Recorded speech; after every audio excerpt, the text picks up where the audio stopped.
Olá, olá, professor André Almeida, da Escola de Filosofia e Pensamento Crítico, e nós vamos continuar com as nossas aulas sobre racismo estrutural. Então, esse é o nosso tema, nossa aula número 4. Vamos a ela. Sem mais demora, vamos iniciar aqui. Então, o tema da nossa aula é racismo estrutural, focado nessa obra aqui, ó, do Silvio Almeida. E a gente vai hoje entrar nas tipologias que ele fala na obra, e ele vai descrevendo o racismo individual, o racismo institucional, o racismo estrutural.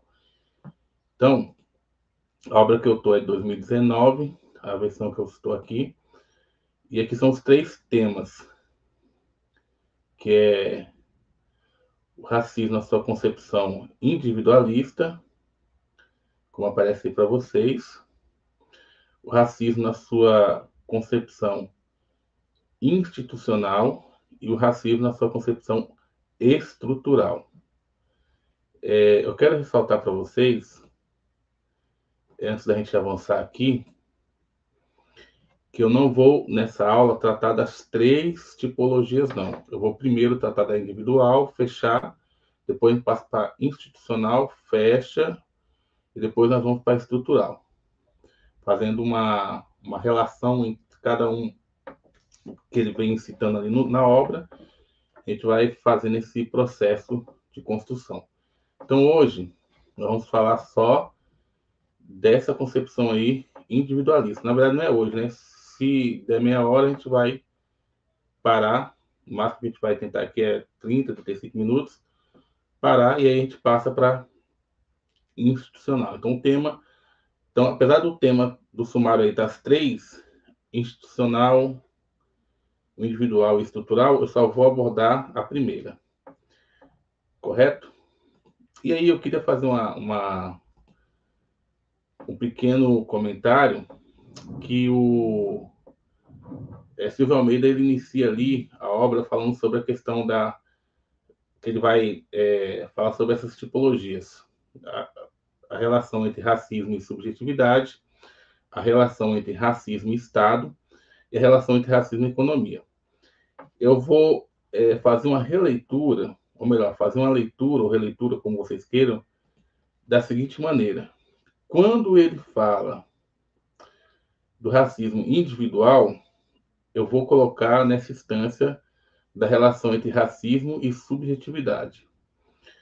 Quando ele vai tratar do racismo institucional, eu vou colocar nessa dimensão aqui, ó, racismo e Estado. E quando ele fala da questão estrutural, eu vou colocar o racismo nessa perspectiva econômica. Então, revendo aqui, relação entre racismo e subjetividade está vinculado ao racismo individual, relação entre racismo e Estado, e aí estamos falando do racismo institucional, relação entre racismo e economia, estou falando aí de racismo estrutural. Tranquilo? Vamos lá então. Vamos iniciar falando então do racismo individual, como é que ele é tratado na obra por Silvio Almeida. Certo. O racismo individual, a ideia central, ou se você quiser, a tese que está ali presente é: o racismo é concebido como uma patologia ou uma anormalidade. Então, quando uma pessoa ela acaba tendo uma atitude racista em relação a outra, quando você vê casos de racismo de pessoas que, só para a pessoa ser negra, ela acredita que ela não deve entrar no supermercado, quando ela é negra, é, tem impeditivos ali em relação àquele indivíduo para que ele faça alguma coisa em determinado setor.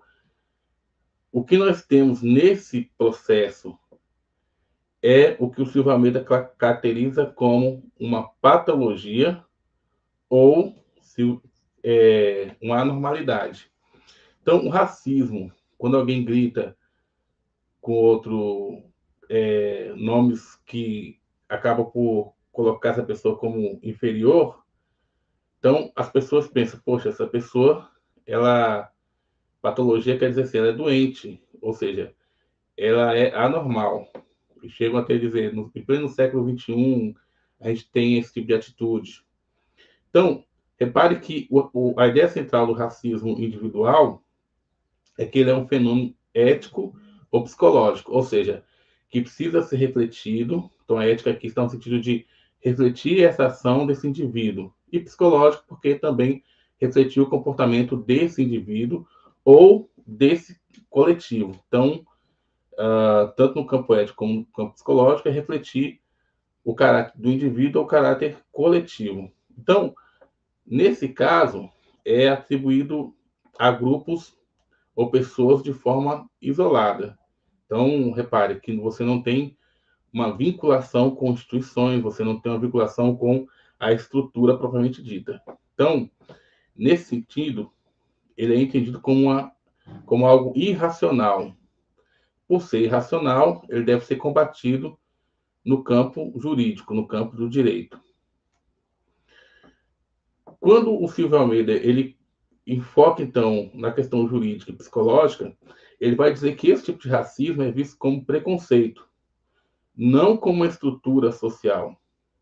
Então, como eu falei para vocês, como o racismo individual, deixa eu voltar aqui para vocês entenderem, como o racismo individual ele é visto como uma atitude de grupos ou de indivíduo contra outros grupos ou contra outros indivíduos, o que vai acontecer? Não há uma relação nas instituições, não há relação na estrutura, não. Então, é algo patológico, é algo anormal daquele indivíduo. Isso é algo extremamente importante dentro da perspectiva que o Silvio Almeida vai colocar para a gente. Certo? Então, a ênfase que vai se dar aqui é na dimensão psicológica. Então, como esses indivíduos estão se comportando, mas não vai pensar a dimensão política, nesse caso aqui, a dimensão do poder. Qual é a solução que é colocada aqui enquanto proposta? Ora, se esses indivíduos eles estão se portando enquanto pessoas racistas, e nesse caso aqui, incompreende que o racismo aqui é preconceito, você precisa educar esse indivíduo, você precisa conscientizar esses indivíduos. E caso eles não consigam, por meio da educação, da conscientização, você também pode aplicar questões punitivas a esse grupo ou a esses indivíduos. Então, repare que em nenhum momento questiona algo mais macro. Fica no campo desses grupos, desses indivíduos, e pensando sempre nessa perspectiva, sem amarrar com outras instâncias. Como eu falei para vocês, nesse caso aqui, nós estamos falando de um tipo de racismo que está vinculado à subjetividade do indivíduo, está vinculado àqueles indivíduos ou àqueles grupos em específicos. Correto? Então, voltando aqui, vamos lá. Deixa eu só. Quais são as limitações que o Almeida coloca para a gente? Ele vai dizer o seguinte: nesse tipo de tratamento, tem sérias limitações. Entre elas, primeiro, a negação da existência de sociedades ou instituições racistas. Então, você não trata a sociedade como um todo, você trata do indivíduo ou dos grupos, como eu falei para vocês. Você não trata das instituições, você trata apenas daqueles grupos e daqueles indivíduos. Então, se o policial teve uma. Tem até um filme, se não me engano, o nome dele é Dois Desconhecidos. Depois vocês colocam aqui se eu só acertei, tá? Na Netflix, ganhou até o Oscar. Se um policial branco aborda uma pessoa negra, e essa atitude é vista como racista, então a patologia está no policial, a patologia está naquele indivíduo, a falta de ética está naquele indivíduo, a questão psicológica a ser tratada e reeducada está naquele indivíduo, mas não se questiona a instituição policial como um todo, também não se questiona a estrutura como um todo. Então ele foca apenas em indivíduos racistas e quando muito em atos isolados que acontecem. Então, acaba reduzindo o racismo a comportamentos que são focados na questão da discriminação direta. Eu não vou entrar na discriminação direta, porque eu já tratei com vocês em aulas anteriores. Então, quais são as consequências que nós temos aqui nesse contexto? Primeiro, reforça um discurso moralista e superficial, que as pessoas vão dizer, olha, esse tipo de comportamento seu, de ser racismo, ele não é algo correto. As pessoas são iguais. Mas veja, quando eu trato ao nível do indivíduo, o Almeida vai dizer assim, ele não está dizendo que essa pessoa não deve ser punida, ele não está dizendo que essa pessoa não deve ser, esse tipo de comportamento deve ser combatido, mas ele está dizendo que apenas essa atitude moralista não dá conta de mudar a realidade posta. Apenas centrar no comportamento patológico, e nesse caso aqui patológico, você está entendendo o seguinte, que é, que é a forma como se trata esse tipo de racismo individual. Porque nós já dissemos lá na primeira aula que o racismo passivamente ele é estrutural. Mas voltemos aqui. Então você fica naqueles jargões. Quais são os jargões? Olha, ele até cita alguns lá no livro, dizendo: ah, moço, não pode ser racismo, porque racismo é algo errado. Ou então, quando a escola diz: somos todos humanos, não podemos ser racistas, somos todos iguais. Ou outra pessoa diz: eu mesmo sou racista, eu tenho amigos negros. Essa postura acaba ignorando as raízes históricas e estruturais do racismo, que nós já tratamos nas aulas anteriores. E a gente começou a falar que isso é uma construção que foi se fazendo ao longo da história.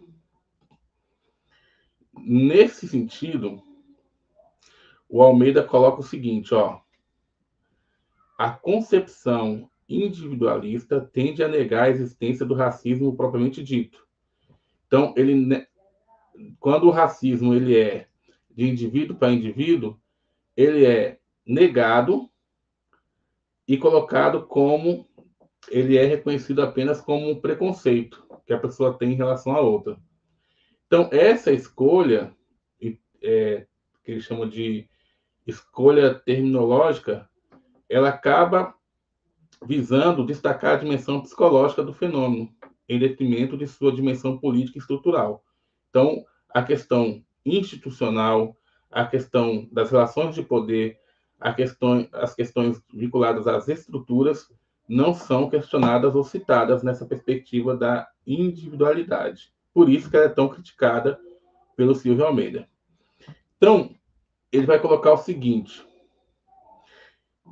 sob essa perspectiva, não existiriam sociedade ou instituições racistas, mas apenas indivíduos racistas. Repare que aqui está centralizando no indivíduo ou nos grupos que são racistas. E esses grupos, esses indivíduos, eles agem isoladamente, mas não estão vinculados à estrutura, não estão vinculados às instituições. Assim, o racismo, ainda que possa ocorrer de forma indireta, se manifesta principalmente como discriminação direta. E eu já trabalhei com vocês a questão do racismo que se manifesta de forma indireta e que se manifesta de forma direta.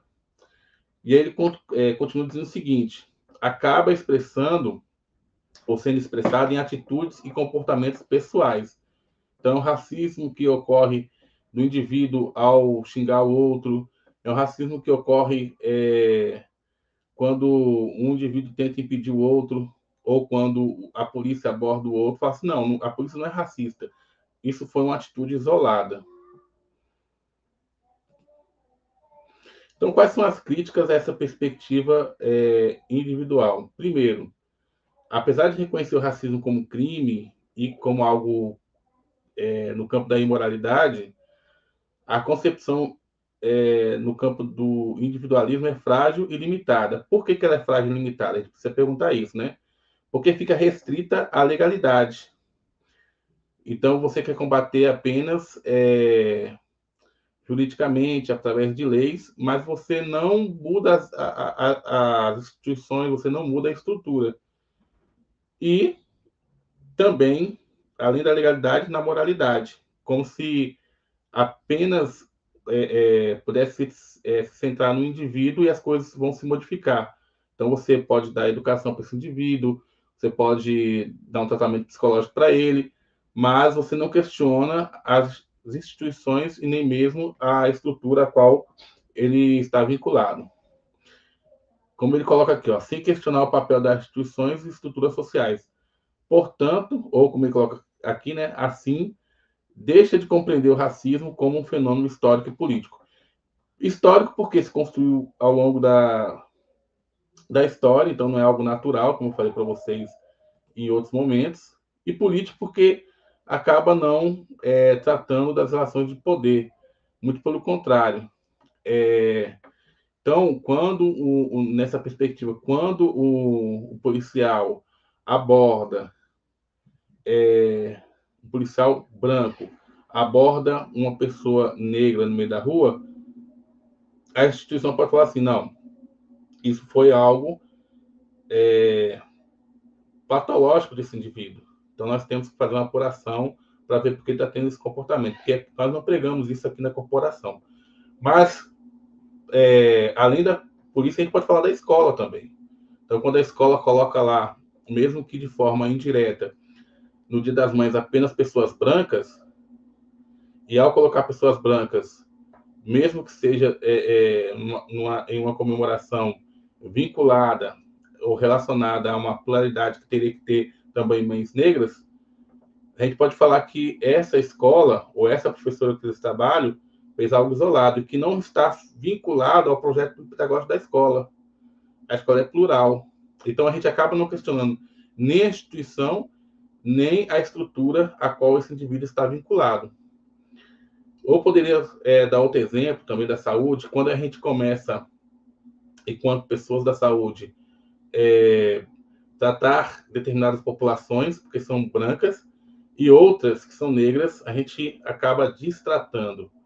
Esse processo, muitas vezes, vamos supor que o médico assim acabou por agir, pode ser alegado o seguinte, que aquilo é o comportamento do médico enquanto indivíduo, mas, ao agir assim, acaba desvinculando, acaba não relacionando o papel que o médico tem com representante da instituição, ou seja, se o médico, enquanto indivíduo, está agindo de forma racista, a gente precisaria vincular esse comportamento dele à instituição e também à estrutura a qual ele pertence. Então, veja, o que nós estamos colocando aqui na concepção de Silva Almeida é que o racismo individual ele é muito limitado. E aí, nós vamos ver na próxima aula o racismo institucional e depois nós vamos ver também o racismo estrutural, tá bom? Então, hoje, ou melhor, nesse momento, nós só vamos ficar no racismo individual. Então, um forte abraço a todos e até a próxima aula.